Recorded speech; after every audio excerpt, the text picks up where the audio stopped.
Rush has a new drummer, and I'm thrilled for her on this Sonic Obsession.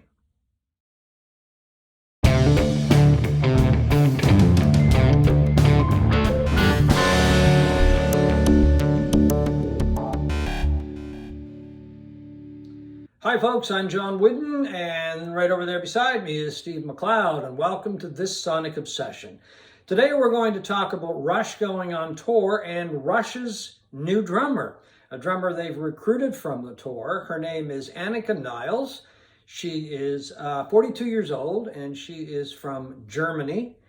And up until this point, she has done a lot of YouTube's work. She has done a lot of teaching. She does have her own band. She's put out 4 solo albums, I believe. Yeah. But probably the most noteworthy thing is that she toured with Jeff Beck in 2022. Now, this, in a roundabout way, kind of led her to Rush, and we'll go to there in a minute or so. But first, I want to say that when I heard the news that Anika had got the gig with Rush, I was giddy. I was just so happy for her, thrilled really, because she played at the Jeff Beck tribute concerts in 2023 at the Royal Albert Hall in London.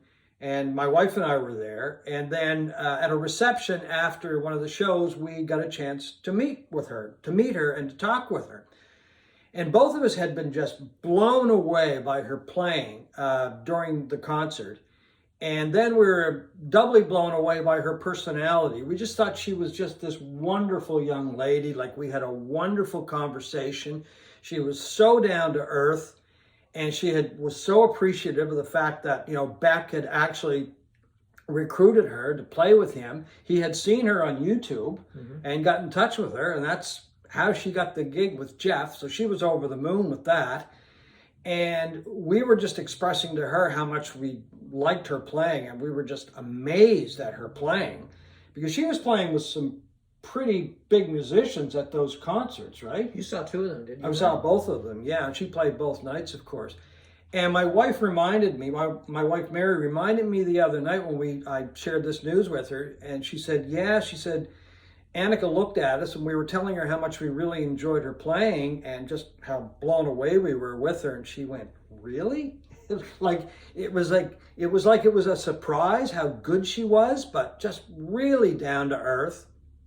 We had a really, really good conversation, talking about music, talking about Jeff Beck.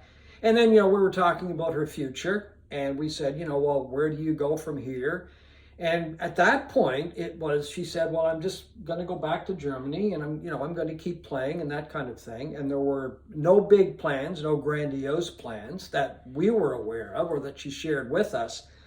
And I thought about it over the years a couple of times, but I wonder whatever happened to her. And I've seen the YouTube videos and that kind of thing. And then I was like, I hope she really lands on her feet and gets a really good gig, because she is such a tremendous drummer.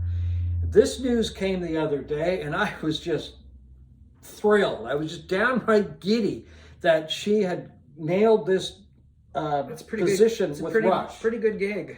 It is a huge gig. Tremendous pressure, though. She's replacing a drumming legend. Well, that's just it, a drumming legend. And Neil Peart, who died in 2020? 2020, yeah. Brain cancer, I believe. Brain cancer, I believe, yeah. To me, when I listen to Rush, that's what I hear. I hear that thunderous drumming of Peart. I mean, he was just a tremendous drummer, just so steady and just so big. His sound was so big. Well, and he had probably the biggest drum kit in rock history. It's just that's true. Drum kit. I'll be curious to see whether she comes out with something of that configuration, or is she just going to bring her own flair to the proceedings? Well, I've read a few things about it, and they've said that Neil Peart is irreplaceable. And they want her to find her own groove, so to speak. And I suspect she will very quickly. The times that we saw her play, I mean, she was playing with John McLaughlin. They did a set. And John McLaughlin is one of the greatest guitar players who ever lived. And I was watching her, and I was just, oh my God, this could be Billy Cobham, who played with Mm-hmm. John McLaughlin, and some of these other people that have played with McLaughlin over the years. But I mean, she was also, Jeff Beck had great drummers throughout his whole career. I mean, you go way back to Ainsley Dunbar, you know, and it was the Jeff Beck group. And then you had Simon Phillips and Vinnie Colaiuta and Narada Michael Walden. I mean, these are top drummers, right? And boy, she held her own. But she was mesmerizing when we saw her. And she, she has a big sound, and she was keeping up with everybody, of course. And I mean, you could tell the musicians were blown away just the way they were looking at her. She played with Sonny Emery, and I watched them. And I love doing this when you have two drummers, just to see their timing, like to see if one is off or if there's any discrepancy or anything. They were just spot on. It was just amazing to watch these two work together. So you recognized her name immediately when Geddy Lee and Alex Lifeson of Rush announced that she was going to be their drummer. Oh, yeah, yeah. I was like, this is just amazing. And as I say, I'm kind of giddy about the whole thing because I've met a lot of musicians over the years, and, you know, many of them are really nice people, but she was just, I don't know, there was something very special about her, and Mary got the same feeling. Like, we just sat there and talked for a while, and she was doing so well, you know, up to playing with Beck, and then, you know, unfortunately Beck passed away, and we both were like, well, this is amazing that, you know, she was there, and then she was playing with all these people at the Royal Albert Hall, and now she was planning to go back to Germany. It was just really a really, really nice conversation with somebody, and to watch her was just, it was just amazing because I'd never heard of her. And that's what I like sometimes about these tribute shows, or if you go to a concert. So when you saw her in the Jeff Beck tribute, you didn't know that she had been playing with Beck up to that point? I might have, but I like Jeff. There's so many people come and go with Jeff Beck's bands, and right? he had a reputation for bringing in kind of unknowns like Tal Wilkenfeld. Well, that's the other thing. Yeah, Tal Wilkenfeld on bass. I mean, I'd never heard of her before. No. She was from Australia. Ended up, I think she was in L.A. or New York, and Beck heard her, recruited her. Rhonda Smith on bass, who was actually born here in Halifax but grew up in Montreal. She had played with Prince, right, but I didn't know the name until I saw that she was playing with Jeff Beck. And she was playing, Rhonda was playing at these shows as well. We were talking to her. She was really friendly and really a really nice woman as well. But anyway, I was just, as I say, I was really thrilled. I'm really, really anxious to see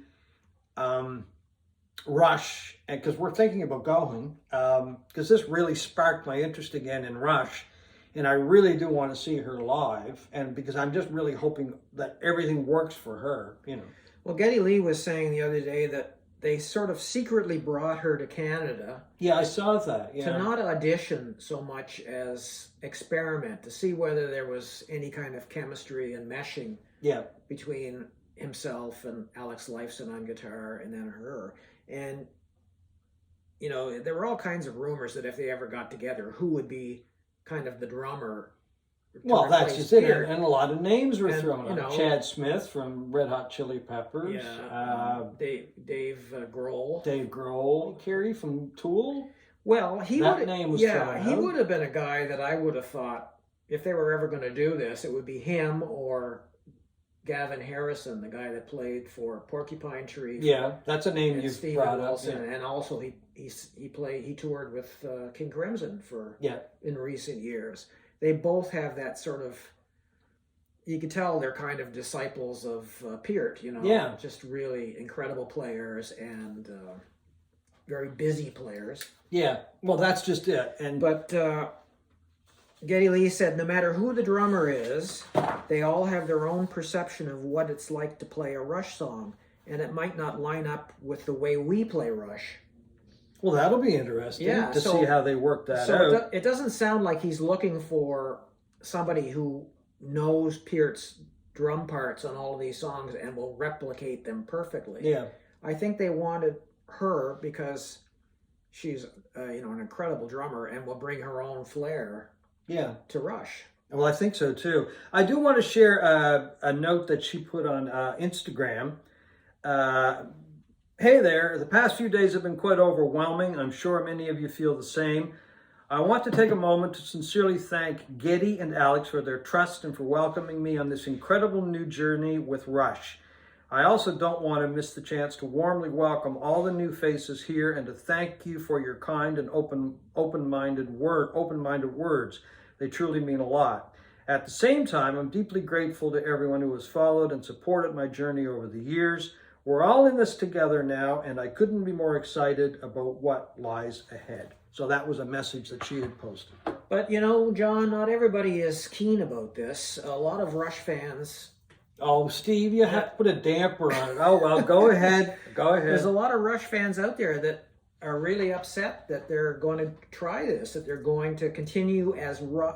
I read the Steve Hoffman audiophile forums a lot, and I would say there's quite a large percentage of people, most people are supportive of this, but there's more people than you would think that think this is almost sacrilegious, that they're going to replace Neil Peart with anyone, let alone, I don't think it has anything to do with this relatively unknown woman replacing him, but they don't think that Lifeson and Geddy Lee should even continue on. And if they do, don't call it Rush. Well, I don't agree with that. I don't agree with it at all. I mean, I think people don't realize it or have forgotten that Neil Peart wasn't even in the original drummer with Rush. Was it John Lutzke or something like that? Yeah, John Rutsey. Rutsey, okay, something and he like left that. in 1974 after their first album. So, the band essentially, the band started with Lifeson, and even Geddy Lee wasn't in the original configuration. That's right, yes, that's right. So, bands change, personnel changes. These guys obviously miss playing together, and they miss playing the music. They can do whatever they want. Well, they said they missed playing together. They got together and they were playing, and it was a lot of fun, and they just want to share the music. Neil's widow and his daughter have endorsed it. They've come out in full support of this. I do have a word or so from them. I'll share that with you as well. It's right here. Okay. They just gave their blessing to the tour. They said, we're thrilled to support the 50-something tour, that's the name of it, celebrating a band whose music has resonated and inspired fans for generations, and to honor Neil's extraordinary legacy as both a drummer and lyricist. And that's one of the things that some people forget. He was the chief lyricist. Yes. And man, the lyrics are so integral to the sound of Rush. As the band enters this new chapter, I'll pick up that quote, it promises to be truly unforgettable. We're excited to see how their new vision unfolds, and to hear this legendary music played live once again. So that's Neil's widow and his daughter. So, they've come out in full support of this. Really, I'm just really anxious to see what the sound is like. I'm just thrilled that they didn't pick one particular drummer. Who? Well, I saw Rush once. I saw them on their last tour, the Clockwork Angels tour, and I was sitting in front of this guy in the Metro Center, who obviously was a huge fan of Neil Peart because he was air drumming the whole concert, and he must have bopped me in the head 5 or 6 times during the whole concert, and I would turn around and look at him, and he would go like this. He was just He was a heavy hitter, but he had no coordination. Okay. Well, you're glad he wasn't picked. Yeah, anyway. But that's the kind of fans that Neil Peart had. Yeah. He must have spent the entire 2.5-hour show air drumming and smashing me in the head occasionally. Yeah, I find one of the things that I found interesting about this, the fact that Anika came to the attention of Rush was Geddy's best bass tech was working with Jeff Beck, and he mentioned her. Mm-hmm. And that's what got Geddy interested in her.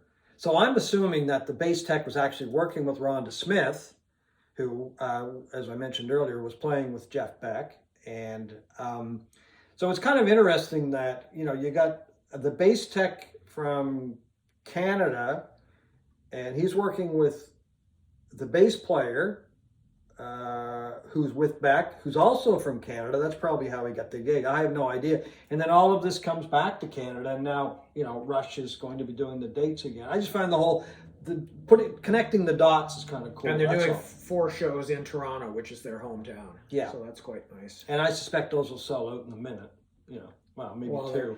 The lineups, the tickets went on sale today, I think, and the lineups for this has just been old. No, I think the pre-sale's on Monday.